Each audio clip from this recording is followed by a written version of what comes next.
কিরে তুমি কি দেখতেছ? মাত্র যে 15 টাকা না এলো আমার এক্সে জামাই বুঝছো, ধরো যদি একটা থাপও দিতে পারো তাহলে মানি ব্যাগের থেকে গন্যা গন্যা তোর 500 টাকা দিবি। কি তুই 500 টাকা দিবি? খারাপ আমি এমন নিয়ে থাপোটা দিয়ে আইতাছি। কি বন্ধু তুই কেমন আছো? আপনি মারলেন কি লেগা ভাই? কি আপনার বন্ধু?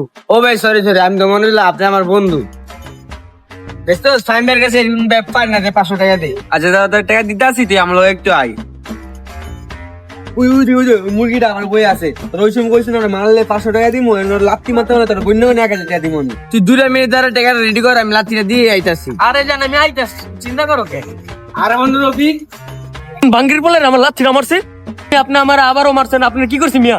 আরে ভাই আমি তো মনে করছি আমার বন্ধু রফিকে ওতে 500 টাকা পাই এলে আর মারলে খুঁজতাছি। আরে বন্ধু দেখছো আমার 2 মিনিট কাজ দে টাকা দে। তোর কাছে আমি হার মানছি, আমার মানি ভাই যা আছে সব লয়ে যা। সকাল সকাল একটা দাম দেওয়া গেল, এরকম মুরগি তো আমি প্রতিদিন চাই।